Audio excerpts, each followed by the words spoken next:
So when you describe characteristics for Somebody has to write self-defense, this shit you down. would It's like characterize you stopping have to power and say the wrong accuracy thing. as primary objectives. AK-15? Yes, sir. AK-15? Yes, if I have a threat, I want it to stop. AK-15? Okay.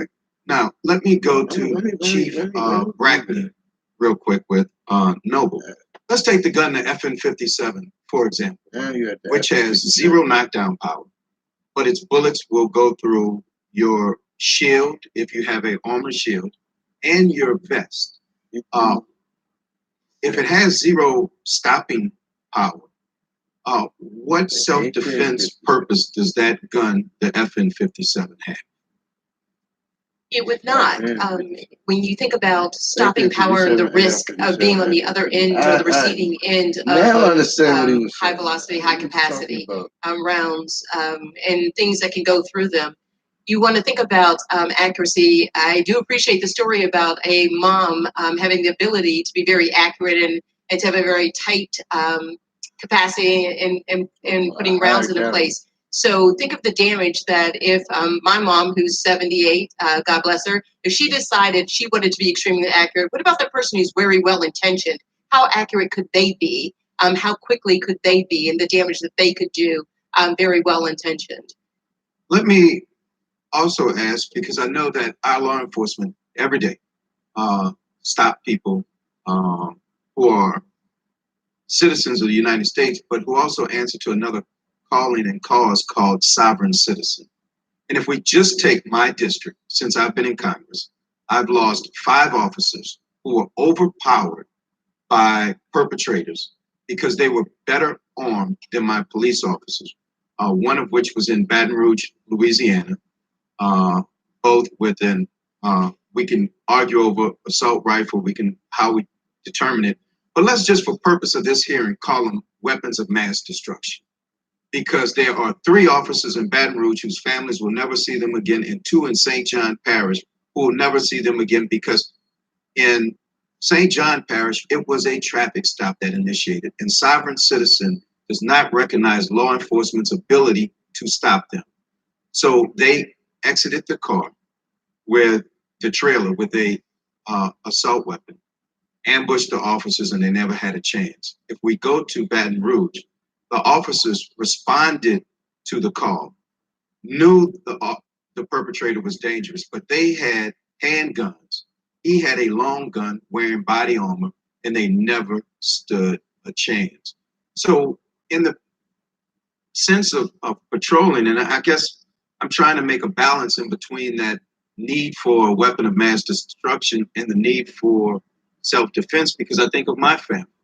But when I thought about my family not being necessarily the best in marksmanship, I thought about having a shotgun which has a wide spray. And then there's a gun called the Judge, which could fire 357 bullet. It's a revolver, or it could fire a shotgun shell, which is great for self-defense. But the question becomes, why such large capacity magazines on these assault weapons and assault rifles if we're talking about hunting? When you hunt, you miss, you load up again, you try again. But if your goal is mass carnage, then you just keep pulling your trigger, or you install a bump stock and you can create multiple carnage. So from a law enforcement standpoint, I'm trying to figure out for the home self-defense, are we really talking about self-defense when we're talking about these weapons of mass destruction? And for God forbid, if you lived in a apartment complex or a community with attached homes, how the bullets will go through the walls and travel apartment after apartment after apartment if you have the wrong one. So in your law enforcement estimate, does the self-defense argument hold water when you're talking about weapons that shoot such high velocity projectiles and has such large capacity magazines? Yes. Say it with us. Thank you for that. In 2009 in Pittsburgh, Pennsylvania, April 4th, a domestic case, a individual had a weapon for protection in their home. 3 officers responded to that domestic because a dog urinated on the floor. When they arrived, immediately opened fire, ambushed. I lived 3 homes down from that killing. The perpetrator shot the officers immediately in the face as soon as they opened the door. They went through their vest. He then proceeded with his high-powered weapon to shoot the second officer, who he thought he was playing possum. He then shot him in his face, leaving that officer a widow and 2 small children. An off-duty officer was responding from around the corner. He then got out of his car. He unloaded approximately 30 rounds into that officer, who lay dying on the street. As we exchanged over 600 rounds, we were outgunned, firepowered at that time. That weapon was supposed to be for his protection of his home. It was definitely used as an assault weapon to murder 3 officers in the city of Pittsburgh. And that city has been traumatized. And it's been 10 years exactly to this date. Thank you. Thank you. The Thank time you. of the gentleman has expired. The gentleman from Texas. Bah. Thank you, Chairman. Bah. Mayor, I was curious, you had indicated in your testimony that you were here basically to ask us to do something. What bill would you like to be passed to effectively, in your words, do something? Well, there's a number of bills that are What before would be you. your favorite? Well, I would first, for this body, I think that the assault weapons ban bill that Representative Slee has put forward is very thoughtful and should move forward. That bill would affect the Dayton shooting, frankly, and so it would make a great difference. So there won't be cities like Dayton that have experienced this kind of I trauma. appreciate that. It's just, we hear people, especially in this committee at times, say, even if it's wrong, we need to do something. And that's not the way you maintain a constitutional republic. And you maintain any freedom if it's not very thoughtful. But Doctor, you were mentioning the wounds, the horrific wounds you were dealing with. And you mentioned that normally you're dealing with pencil hole entries that are sometimes hard to find.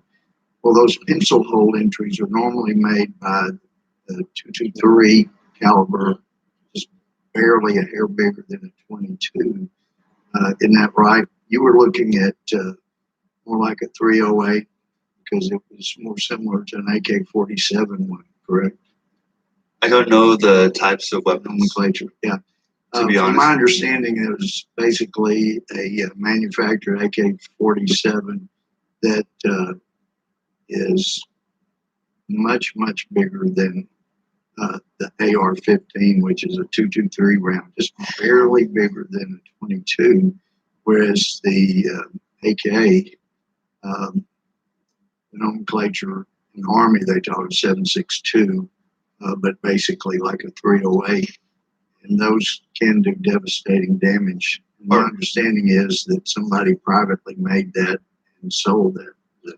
Apart from shotgun wounds, which are also devastating because of the large impact, I haven't seen anything like this in my history as a trauma surgeon, and since then as well. That's what I can test. Appreciate the help that you provided. It's where you talked about the use of guns between 500,000 to 2 million times a year. Is that correct? Rather amazing that many times people would need to use guns to defend themselves. Rather shocking. But I certainly appreciate your comments about your mom. It is easier to fire one of those. I have to disagree with you when you say it has the maximum stopping power. After Vietnam, we were taught that in the Army that we went to the M16, now the M4, same nomenclature, but same .223 size round, that it was faster and might be more likely to wound, but not. It doesn't have the stopping power of a 308. To be clear, Congressman, I would not disagree with you. My intent was to show that it has more stopping power than, say, a handgun, so she can use it more accurately and more effectively than, But say, a I'd handgun. have to disagree with you there. 9mm 45, A big 38. They have a lot more stopping power than an AR. AR-15 223 round. Correct?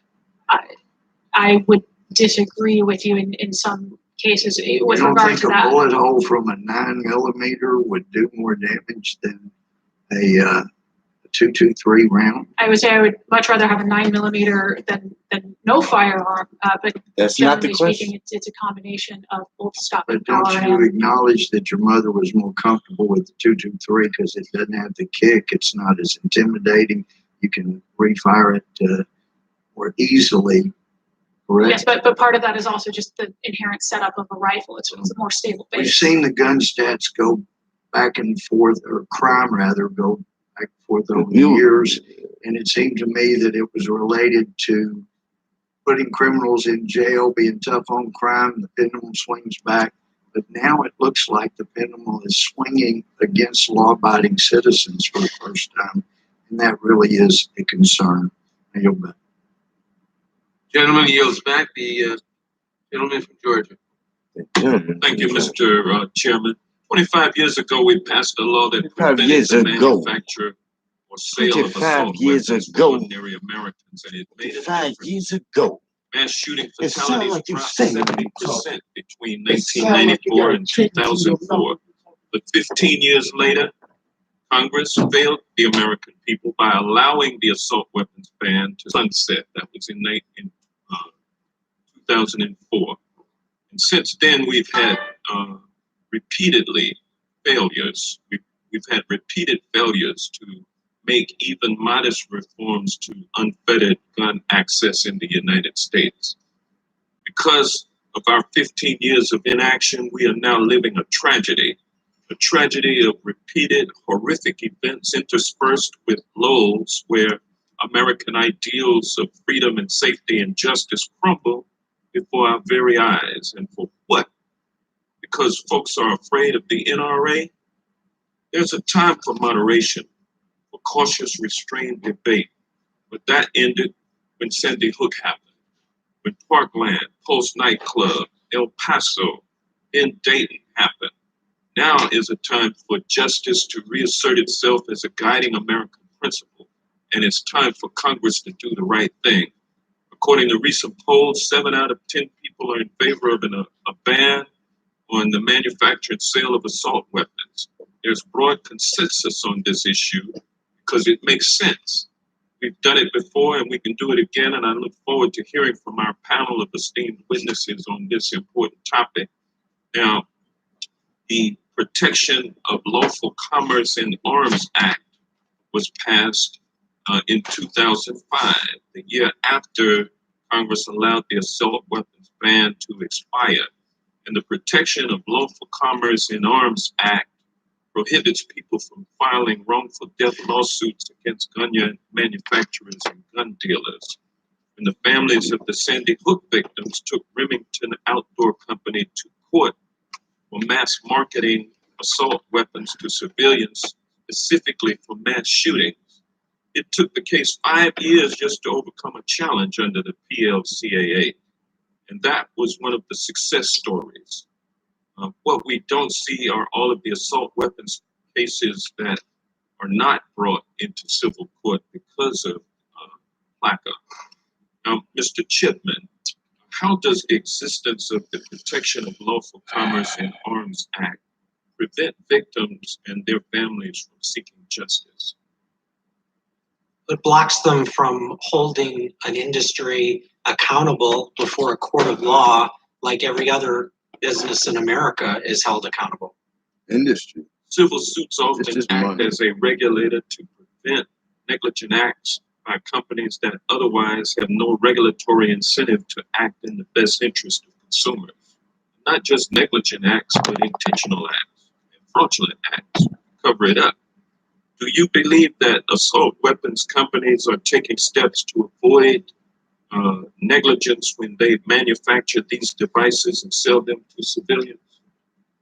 I think certainly their Yes, they do. marketing these days is suspect. I think that even the markings on AR receivers that the company that sold in Dayton, that you can get sayings on them, like "not made in my S-hole country," are things that are marketing to a certain type of extreme and violent part of this country.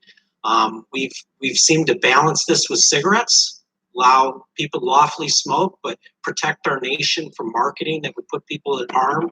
And so also the other thing that has been effective in keeping data out is just the restrictions placed on me at ATF, that data that wouldn't hurt my criminal investigations, but might be useful to this panel to decide what crime guns are the most popular amongst criminals. How did they get in criminals' hands?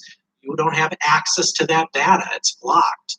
So I think there's a whole host of things that make it very difficult to hold this industry accountable, like we hold accountable other industries. Thank you. If PLACA were overturned or rescinded, what difference do you think it could make in how companies sell and manufacture assault weapons? We'd have to see how things played out in court, and I have faith in our judicial system that if victims had an opportunity to be heard in court, courts would do the right thing to protect our nation. Thank you. My time has expired. I yield back. Gentleman yields back. The gentleman from Arizona. Thank you, Mr. Chairman. Fewer than 1 in 50 of all prisoners that were incarcerated for a violent crime obtained a firearm from a local retail source and possessed, carried, or used it during the offense for which they were in prison. Among the 287,400 prisoners who had possessed a firearm during their offense, more than half either stole it, found it at the scene of the crime, obtained it off the street, or from the underground market. That's the reality of where people get guns who use them to commit crimes. 1.3% of prisoners obtain a gun from a retail source. 1.3%. That's the reality of where people get guns, regardless of what kind of gun they have. Studies have indicated very clearly that higher rates of gun ownership are not associated with higher rates of violent crime. Switzerland and Israel have much higher gun ownership rates than the United States, but experience far fewer homicides and have much lower violent crime rates than many European nations with strict gun control laws. Canada is ranked 12th in the world for the number of civilian-owned guns per capita and reports one of the world's lowest homicide rates. But even then, some provinces have a higher homicide rate than United States states with less restrictive laws and higher rates of gun ownership. The Brady campaign against gun violence ironically makes clear this point. Gun freedom states that score poorly, like New Hampshire, Vermont, Idaho, and Oregon, have some of the lowest homicide rates. Conversely, gun control states that received high scores, like Maryland and Illinois, experience some of the nation's highest homicide rates. Hi. Legally owned firearms are used for lawful purposes much more often than they're used to commit crimes or suicide.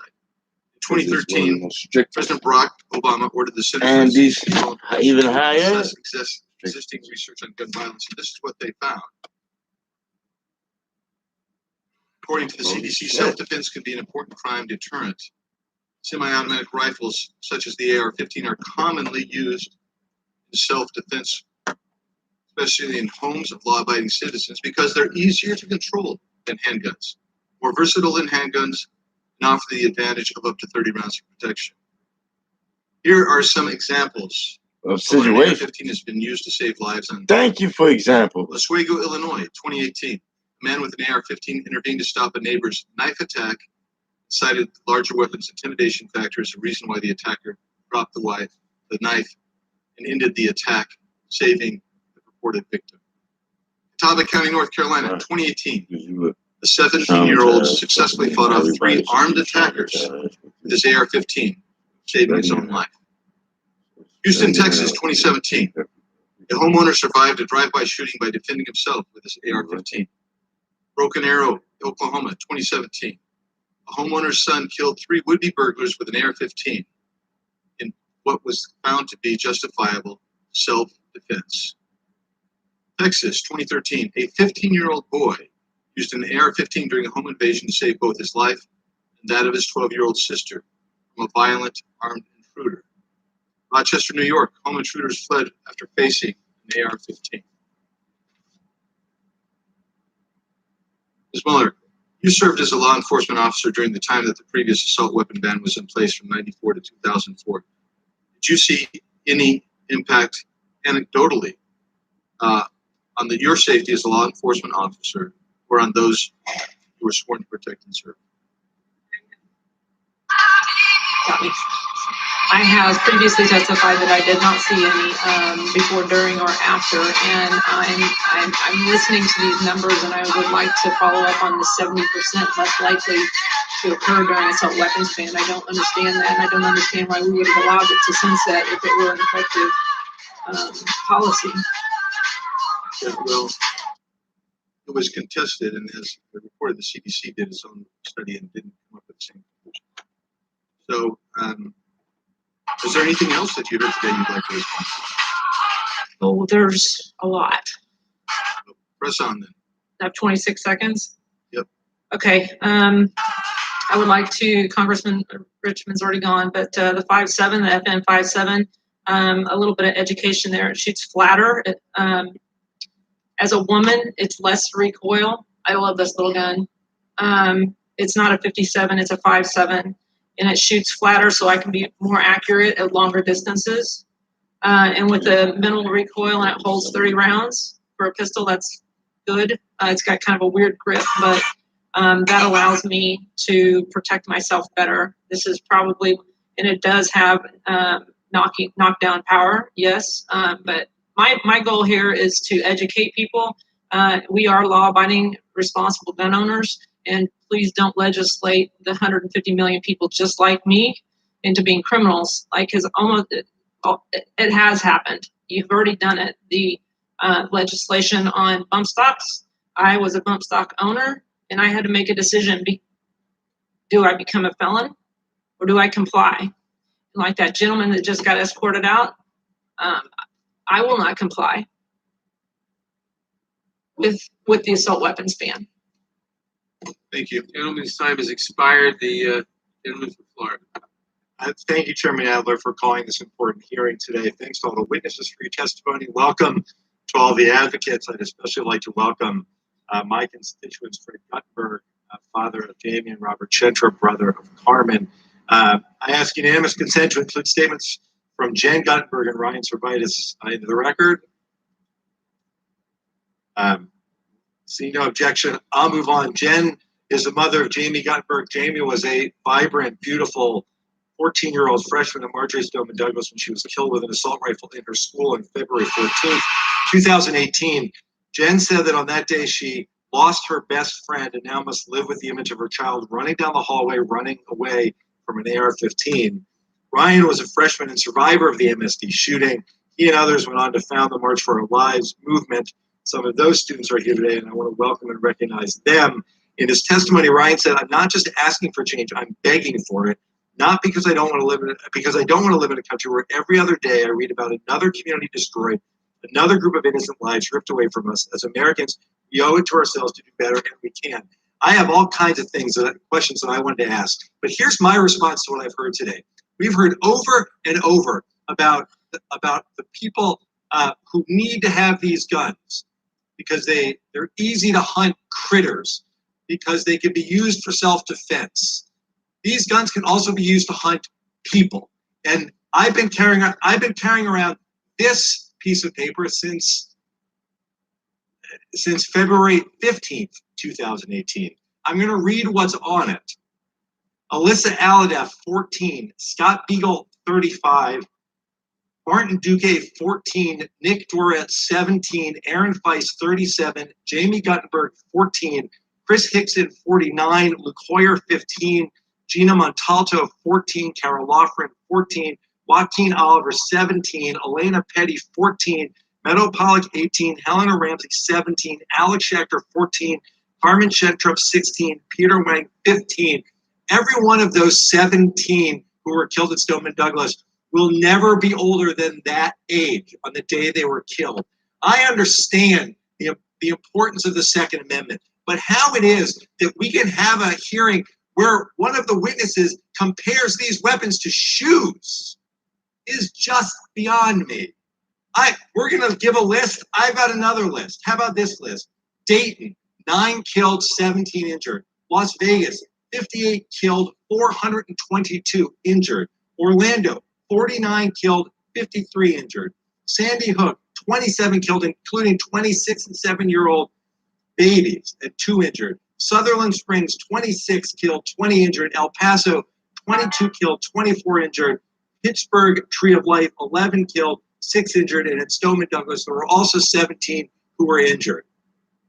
I understand that this is not easy for everyone, but I want everyone to understand how for the lives who have been ripped from the face of this earth, for their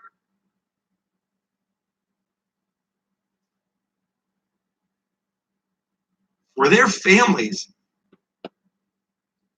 it will never be the same. And when we're looking, what we're trying to do here, the reason this hearing is so important is because we know that there are things that we can do to keep us safe. We heard some of them, even apart from assault weapons ban. We heard some of them today. Ms. Swear, when you talked about how we can identify people who pose a threat, you're right. We can. That's why we need to pass a red flags law so that we can keep dangerous guns out of their hands. You're right about that. The universal background checks bill that's sitting in the Why Senate. did it say pass universal a approval. red flag? Let's It's one pass that it in the exists. Senate. But what we're here today to talk about is something that can that can prevent these kinds of attacks. Mr. Chipman, you talked about the National Firearms Act regulations as a way to get assault weapons out of dangerous hands. You walked us through the process that it takes for someone to buy a weapon regulated under that system: registration with ATF, background check, photos, fingerprints, and a transfer tax. You told us that it was passed after National Firearms Act of 1934 was passed after a Valentine's Day massacre in 1929. We had a Valentine's Day massacre in 2018 in my community. Have there been efforts? Are there people clamoring for us to repeal the National Firearms Act, Mr. Chipman? No, in fact, the industry is working very hard to work around it. It's a law that's been in effect. That have we seen machine guns and sawed-off shotguns used repeatedly the way we've seen assault weapons used in these mass shootings? No, it's a law that works. And it's a law that we should amend to treat assault weapons the same way we treat machine guns and sawed-off shotguns. That will help keep our communities safe. Mr. Chairman, I am immensely grateful that you're holding this hearing today, and I yield back to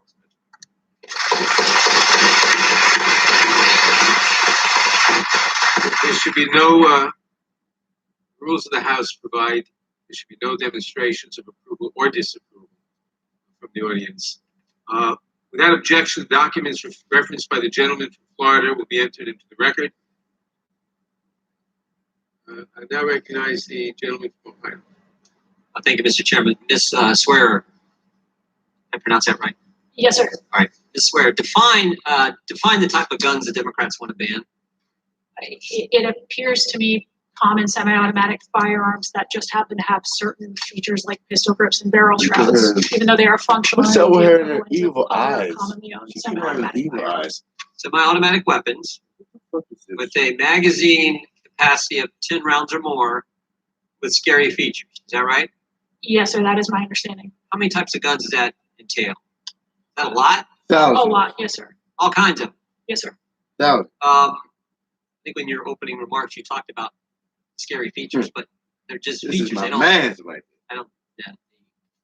And other than the look, they don't change the way the weapon, the impact the weapon may have on a bad guy trying to do someone harm. Right? No, sir. They don't change the function. In fact, some of them, like barrel shrouds, actually protect lawful users from things like serious burns. And as I read the Second Amendment, it doesn't say the right to bear arms shall not be infringed unless the gun has scary features. It doesn't say that. Does it? No, sir. It does not. You think bad guys are going to follow this law? Sir, they already fail to follow many of our laws. Yeah, only good guys, only law-abiding people like yourself. Others are going to follow this law, right? Yes. Do you think law-abiding people will be less safe to protect themselves, their family, their property, if this law that the Democrats are proposing actually happen, or this bill that the Democrats are proposing actually becomes law? I think worse than that, sir, you will see millions of otherwise law-abiding citizens become felons overnight for nothing more than having scary-looking features on firearms. Yeah, do you think if a criminal suspects that a person they are thinking about targeting for a crime, if they suspect that individual may have a firearm, do you think there's less chance they target them for a crime? We actually know this to be the case. So when you look at studies that have come out of the 90s between what are considered hot burglary rates, so burglary rates where individuals are home during the home invasion, that they're actually lower in the United States than in the United Kingdom. And when they follow up with those criminals, part of the reason for that is that in the United States, there is a fear amongst people who would commit burglaries and home invasions that there might be someone home who's common sense. That guy's walking down the street. He's trying to figure out which home he's going to rob. In one driveway, there's a pickup truck with a gun rack that says, "Make America Great Again" on the bumper sticker, right? And in the next driveway, there's a Volkswagen with a bumper sticker that says, "O'Rourke for president." Who do you think they're going to rob? So I will refrain from making assumptions about who gun owners are, but generally speaking, criminals do tend to take the path of least resistance. Of course. I always say this, bad guys aren't stupid. They're just bad. They're just evil. They're not going to follow the law. And what this legislation will do is make it more difficult for law-abiding people like you, like all kinds of folks, to protect themselves when some bad guy is bent on doing something wrong. Generally speaking, yes, and that is something we know happens right now between 500,000 and 2 million times a year is law-abiding Americans defending themselves with firearms. Yep. Smaller, want to add anything? Yes, sir. Yes, sir. First of all, anybody in here who has endured any kind of unspeakable violence or lost loved ones, I want to say thank you, or I'm sorry, because I want somebody there immediately. I want you to be your own first responder, and I will be glad to talk to you about how to keep your family safe. I'm sorry that this has happened to you, and my community is the first one that wants to make sure everybody is safe with a firearm. These gun-free zones, 90%, over 90%, what we're talking about, these mass murders are happening in gun-free zones. Every time you guys legislate against the gun owner, you're counterproductive. And it breaks my heart to hear these stories of these kids and their ages, and that you have to put people back together in a hospital. It's Sorry to interrupt here. Let me ask you one question. This is a ban on sale of this type of weapon as defined under the Democrats' legislation as we move forward. But do you think this is just a first step? Do you take former Congressman O'Rourke at his word when he says we're going to take these type of weapons, we're going to get these weapons? You think this is just step one that they're proposing? That's what I think the millions of gun owners are fearful in allowing this death by 1,000 cuts. We've already had panelists here that say that every firearm is capable of lethal, and if it can hunt a human, then it shouldn't be in our hands. And Mr. O'Rourke did probably expose a plan that they have been denying for so long, but we feel it, we know it.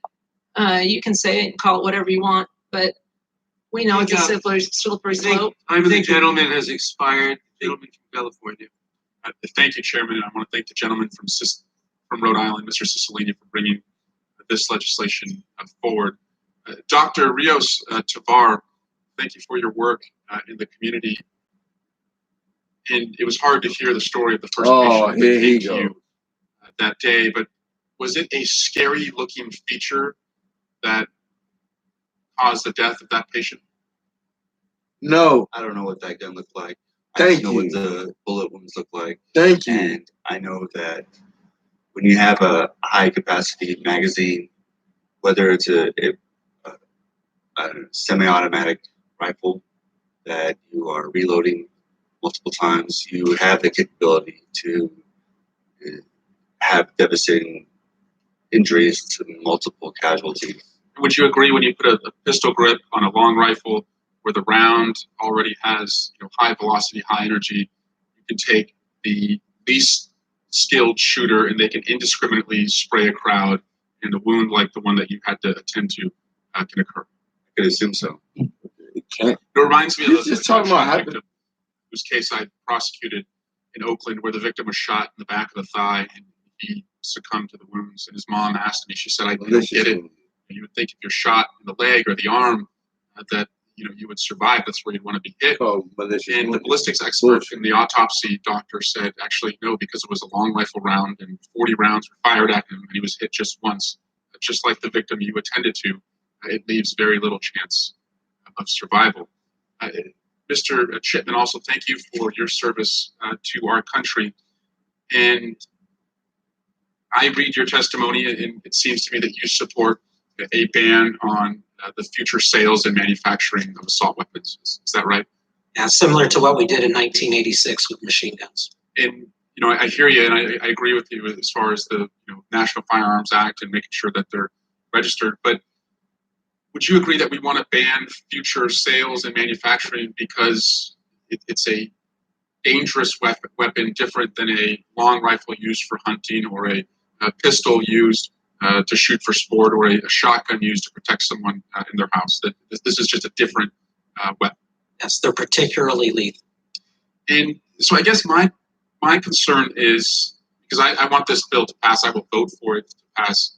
But as you described earlier, if this passes, just like the 94 law, we will still leave millions. The NRA estimates 15 million assault rifles in our communities. So if these weapons are dangerous in the future, wouldn't you agree that they're dangerous now, and that there has to be some way to protect people now from ever having their kids shot in a school, their parent shot in a church, their sister shot at a concert from one of these weapons? We absolutely have to address the most lethal weapons that are already in civilians' hands. And I believe the National Firearms Act is the best way to approach that. So my proposal. I want to figure out this proposal pass, and that's what I'm watching. My proposal. Nobody's watching.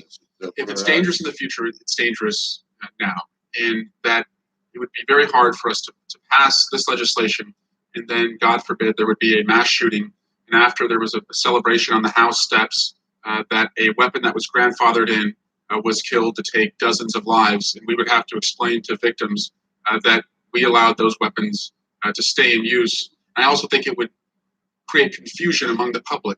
If there's a ban on assault weapons, why was this weapon used? Knowing the NRA and their misinformation operations, that they would say, look, they had the ban, it didn't work. My proposal would be to do what Australia did, which would be to have a buyback period, to allow people like Ms. Mueller and others to use their weapons at a shooting range or a hunting club, to allow them to be possessed there, but nowhere else in our community, and that we would pay at market rate, as they did in Australia, for these weapons. Now, Australia did this, and they were able to get off the streets 700,000. We won't get off as cheaply, but it's not as if this is something that never happened. So I hope we can aspire to do that, but this is the first important step.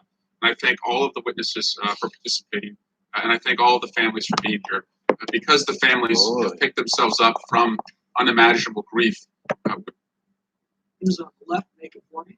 Yes, sir, especially with regard to commonly owned semi-automatic firearms that have long been commonly owned by law-abiding citizens for lawful purposes. The one area where I do agree is that we ought to be absolutely outraged by these growing incidents of mass shootings.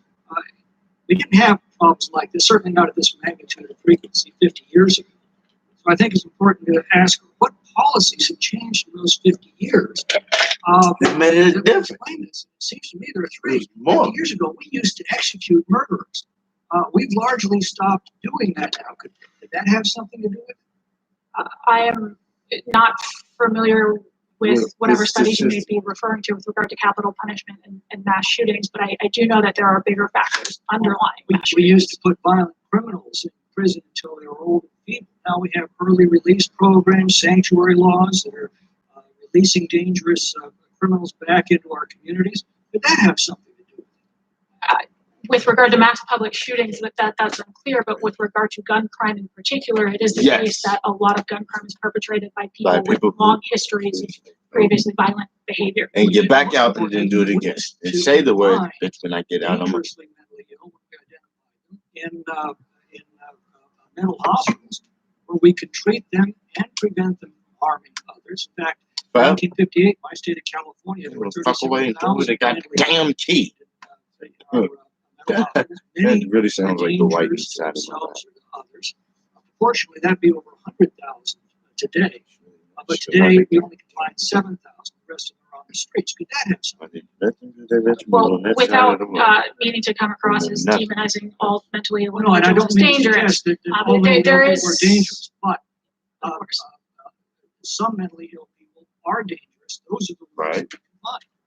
Yes, sir. So we've written on this specifically at the Heritage Foundation, and there is a relationship between sort of rates of violence and what we've seen in the mass deinstitutionalization of the mentally ill. 50 years ago, we had very few gun control laws. Today, we have a great many. If these laws were actually the answer to these massacres, shouldn't the problem be getting better and not worse by now? With regard to mass public shootings, yes, arguably. Though I'd also say gun violence in general is more complex. I think that should be self-evident. And when you go to a bank, you see an armed guard. That guard is there to protect our money. Why would anyone object to an armed guard in a school there to protect our children? I'm not sure why anyone would object to protecting our nation's children in the same way that we protect other important places. Though arguably, we do not want to turn schools into some sort of prison function where people feel that they are behind bars or something whenever like that. anybody suggests that maybe we ought to have a lethal force to protect our children, yes, sir. People go crazy over that, but they don't give a second thought to an armed guard in a bank to protect our money. We know that especially with regard to mass public shootings, one of the protect biggest your money factors is actually with lethal force, but when it quickness comes of to the your children, armed response to that forget shooting. about And it. so that is one of those possible solutions. Hired the gentlelady from Washington. Thank you, Mr. Chairman, and thank you all so much for being here. Your testimony was very powerful. I am perplexed by this argument from the other side that, if I heard it right, that criminals do not follow laws, and therefore, what? We shouldn't have laws? I mean, that statement has no relevance to the existing debate around gun You don't know reform what that- because fundamentally, it is completely irrelevant because it is just as meaningless as saying the sky is blue or my microphone is black or the grass is green. What are you talking about? Definitionally, criminals don't follow laws. That's what criminals are. So here's the paradox that the other side is putting forward. And I just want to go through it because I think it's important to dismiss this argument for what it is, which is bogus in my opinion. The paradox is this: law-abiding citizens obey the law, number one. Number two, criminals are lawbreakers, therefore they don't obey the law. Brilliant. Number three, laws impose restrictions on the behavior of only those that follow them. And therefore, number four, laws therefore only hurt law-abiding citizens. Well, that would mean we shouldn't have any laws at all, because definitionally we are making laws based on the kind of society that we imagine. And then we expect that the vast majority of people are going to follow those laws, and the people that don't will then have accountability. So I just think it's a ridiculous argument. I don't understand why the other side keeps putting it forward. The data shows that mass shootings are becoming far more frequent and they're getting deadlier. My colleague, Mr. Deutsch, gave a powerful statement, talked about all the shootings. I wanted to pull out that 16 of the 20 most deadly mass shootings in modern history occurred in the last 20 years and 8 of them in the last 5 years. But look at the amount of time in each of these shootings. So in 2017, Las Vegas shooting claimed an unprecedented 58 lives and 850 injuries in just 10 minutes. El Paso shooting claimed 22 lives and 24 were injured in less than 6 minutes. Dayton shooting, thank you, Mayor, for being here. The Dayton shooting claimed 9 lives and dozens of injuries in just 30 seconds. All of these by a single shooter who legally purchased semi-automatic weapons and high-capacity magazines. So let me ask you, Mr. Chipman, the Giffords Law Center finds that a person with an assault weapon is able to hurt and kill twice the number of people compared to a shooter with a non-assault rifle or a handgun. Why is that? And think about just average people who are out there who are trying to understand. What are the specific features of an assault weapon that are most dangerous? So let me talk about rifles specifically. When you're firing a round at over 3,000 feet per second, as compared to a handgun, which is usually under 1,000 feet per second. When it hits, it just destroys the body. For instance, I worked for Gabby. Under 1,000? She would not have survived had she been shot with a rifle. It's just an entirely BB different guns category. are under So if you 1,000. mix the speed of the round and then the ability to easily carry 100 rounds in A a 9mm magazine or Luger 50, goes and you can fire as quick 1,200 as the feet finger per can second. pull. Fine. You do battle-like, wounds. And in And Las that's Vegas, the 100 thought that's 20 one- years ago that I could have even imagined a 115 shooting where a grand. single gunman could have Number. inflicted 58 deaths and hundreds of people wounded, many of them off-duty law enforcement officers. I mean, it's just hard to imagine. It has everything to do with the capabilities of the weapon. And just a quick clarifying question. When you said a rifle round, just for people who don't know what that is, explain what happens when the rifle round actually strikes. Well, then I'd need the help of my dad, the mathematician, and do physics. But just let me say that when a piece of lead is flying at 3,000 feet per second and it hits you, it's a lot different than if it's going at 800 feet per second. So it's just math, and the results are what our surgeon said is just catastrophic. Let me turn to the surgeon. Dr. Heather Catastrophic. Scher, who treated victims from the Parkland shooting, wrote that the He's CT scan right. of one of the victims of an AR-15 showed an organ that looked like an overripe melon smashed by a sledgehammer. Can you tell us and we have very little time, but can you tell us from your perspective as a doctor, what do you see and what do you experience as you are treating individuals who have had these kinds of wounds? Like I said, that is accurate from what It's I've like seen. playing with trauma. Let's play with trauma. Left side. Let's make us feel scared. A hole the size of a grapefruit. That Good night. but I had intestines coming out of bones. They're talking about this Before, and I will size mention it again. caliber bullet. They're Dr. trying to Tober, thank you outlaw so much these for so everything we that you can't did, and use thank you for these. your service to. Fucking happening, goddammit.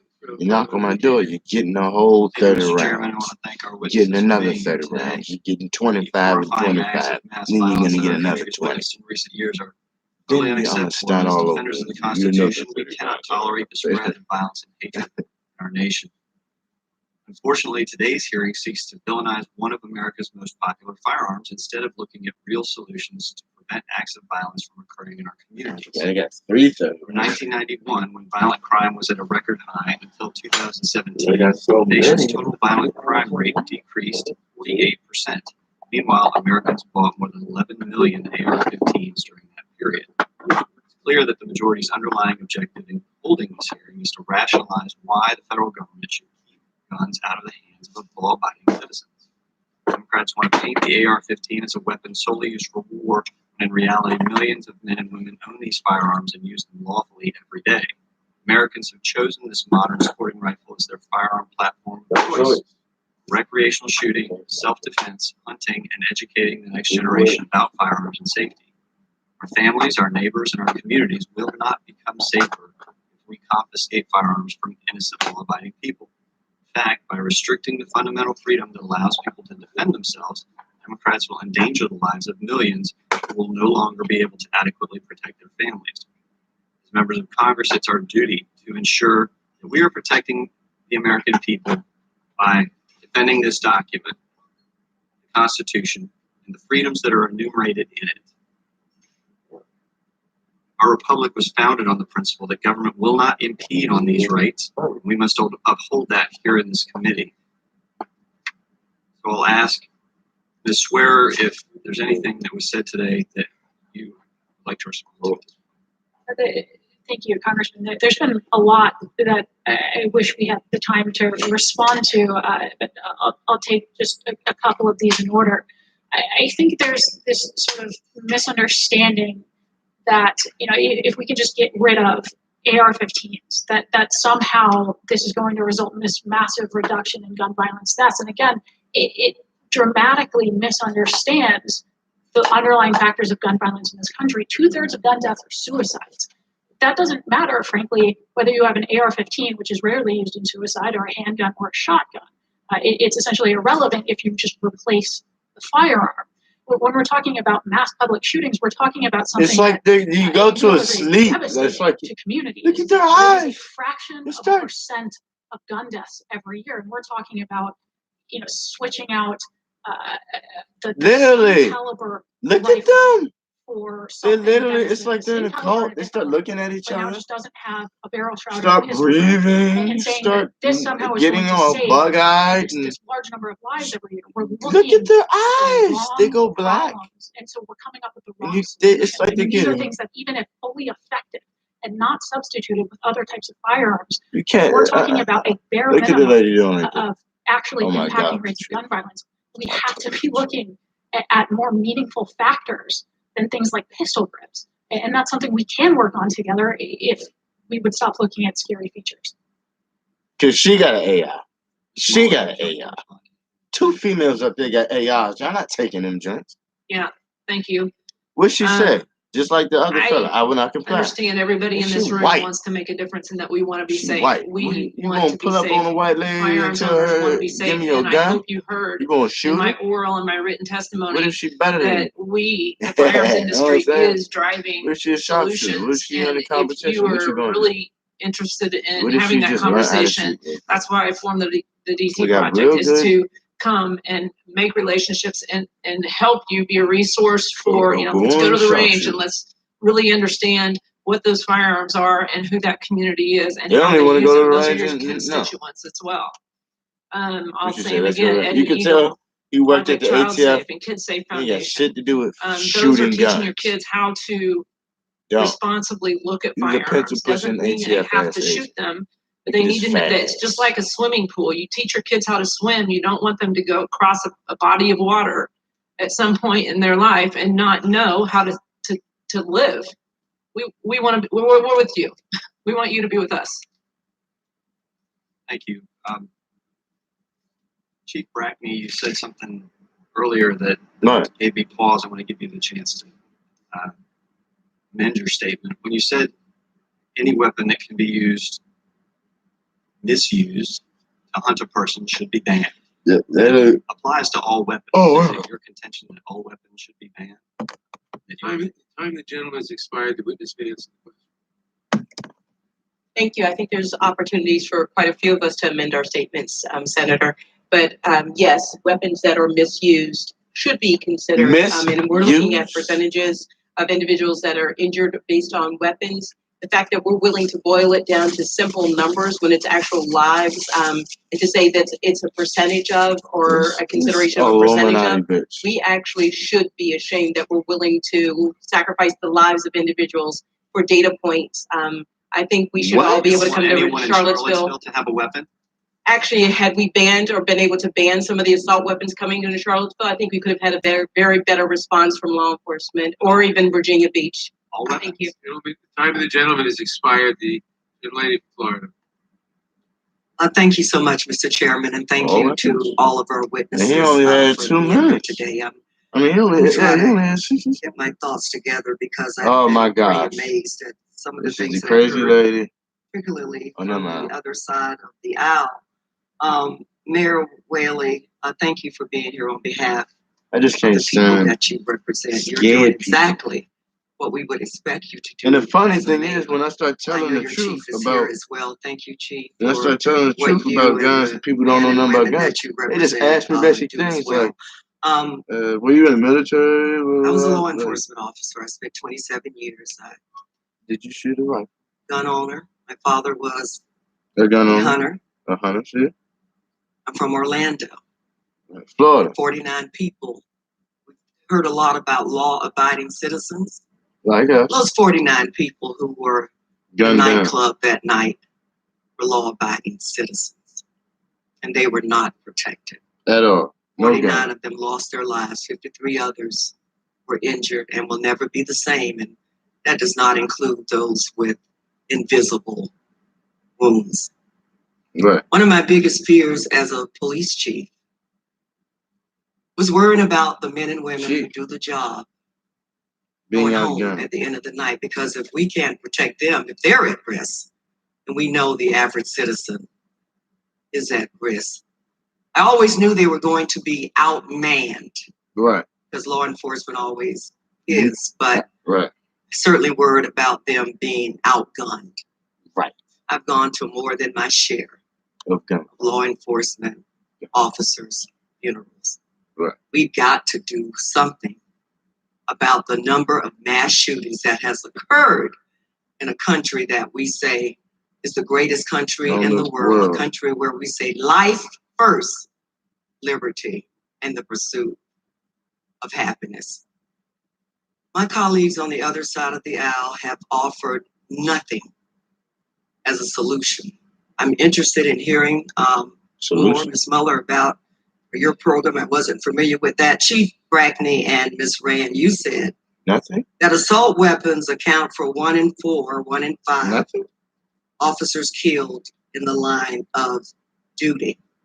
It appears that we love our law enforcement officers until it comes to banning weapons that can blow a hole in them the size of a grapefruit, or rounds that can penetrate their ballistic vest.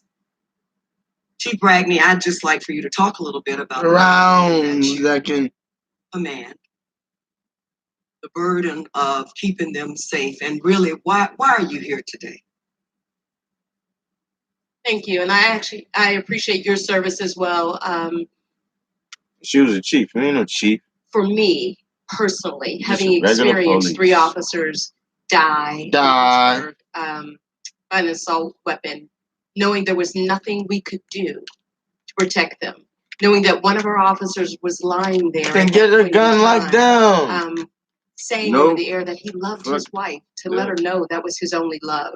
He loved his children, knowing he was going to die.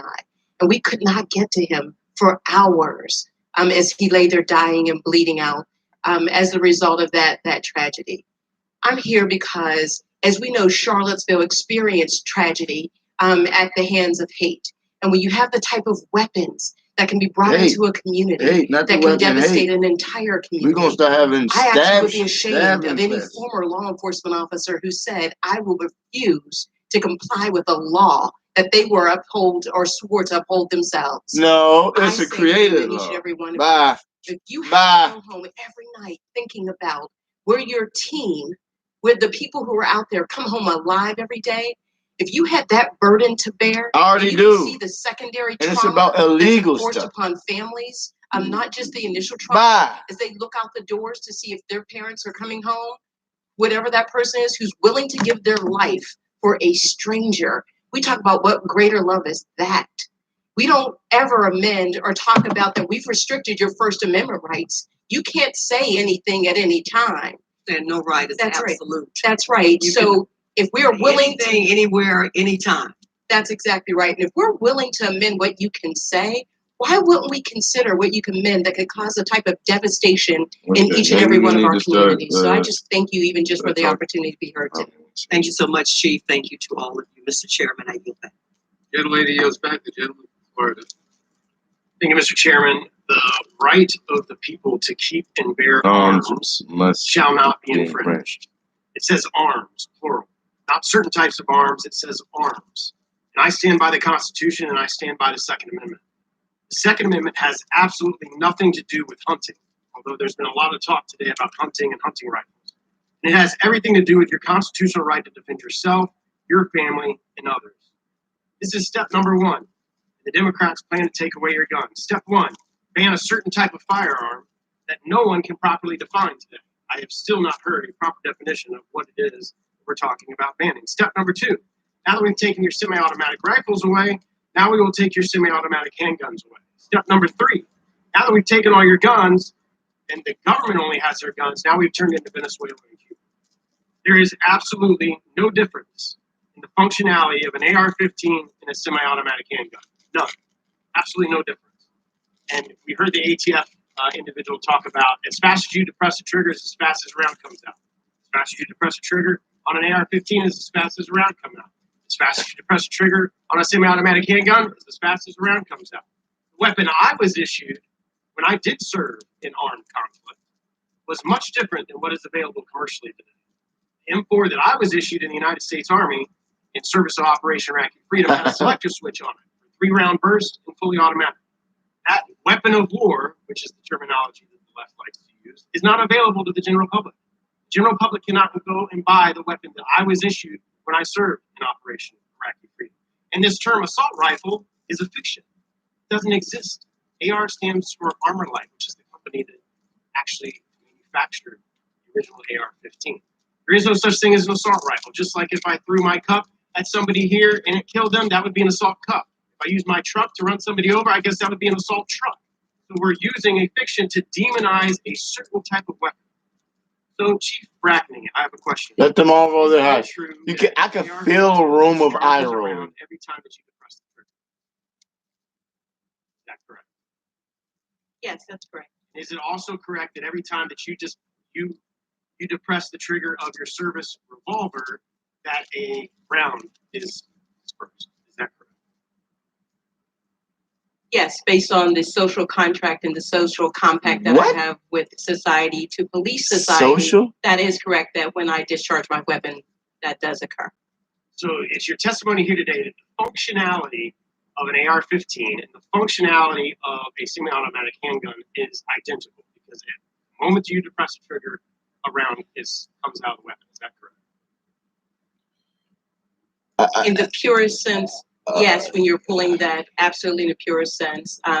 When we're talking about the targets and the behaviors We ain't say and nothing about what? the impact of those, it is very You ain't say nothing about that. Don't talk about that. Functionality. That's what you all are talking about, is the functionality of an AR-15. So that's what we're talking about. And you said that and I was in here when you said this, and correct me if I'm misstating, and we can have the reporter read back exactly what you said verbatim if you like. Thank you, You said reporter. that anything used to hunt people should be banned. Is that correct?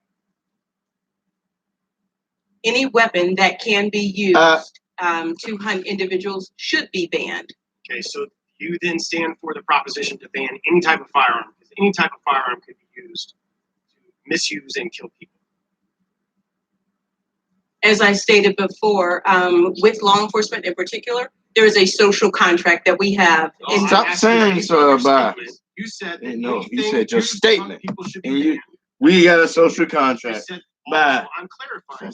Your statement today is that all firearms, they can be used to hunt people, should be banned. That's your statement. That's your statement. You're So sticking that is to. not my statement. So you haven't clarified my statement, sir. You just added a statement for me. So again, Why don't you clarify exactly what you said, and we can take a break and have the clerk read back exactly what you stated. Because I wrote down, you said anything used to hunt people should be banned. And it's my understanding that any firearm can be Point of order. Gentleman will suspend. The gentlelady will state a point of order. I was in a hearing yesterday in the Judiciary Committee, the Subcommittee for Immigration, where one of my colleagues from the minority side stated that it is not right to attack a witness that comes forth in the manner that Mr. Subi has been, incriminating and attacking our He's not law attacking. enforcement officer here. So if he could just please tone down his words. Is there a point of order, Mr. The Chairman? gentleman controls the time.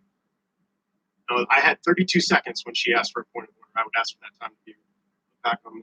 Wouldn't be so strict. We get 7 seconds back. Thank you, Mr. Chairman. So you support banning all firearms or anything used to be able to hunt people. Is that correct?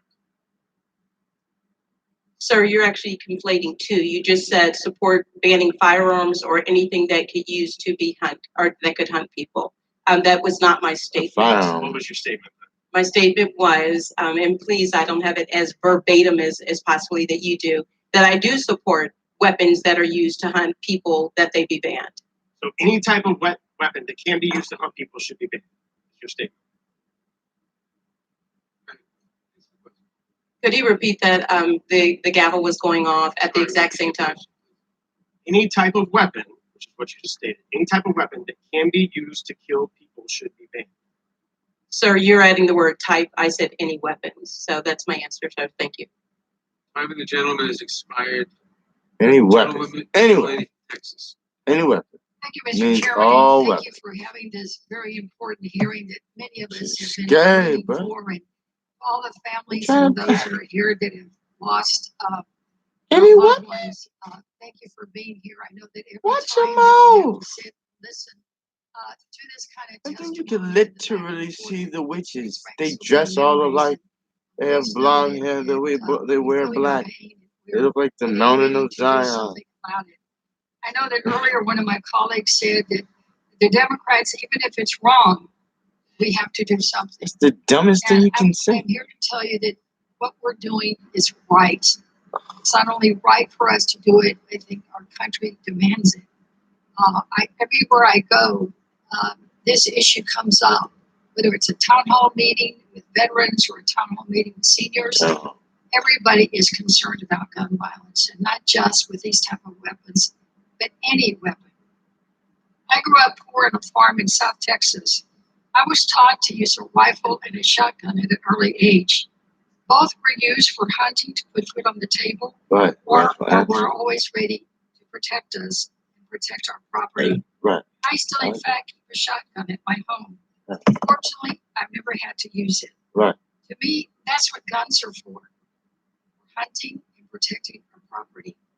You don't need a weapon that kills 9 to 10 people in 30 seconds Right. to go hunting to put food on the table. You don't need that either to protect your property. So assault weapons are, Yes, sir. frankly, in my view, just for killing people. Weapons are designed to effectively and efficiently kill as many as possible, frankly, are posing the greatest threat to us today. We in Texas have suffered from this, as many other states have. And it's time for all of us to act. I support the bill that Mr. Cicilline has before us. Frankly, sometimes I think it needs to be even stronger. So, Mr. Chipman, I want to start with you. In your written testimony, that you say that one other option might be to have the registration of all existing assault weapons under the NFA, while banning the future manufacturers and sale of these firearms. Is that a position from you or the organization and or all the other gun violence groups in accordance with this position?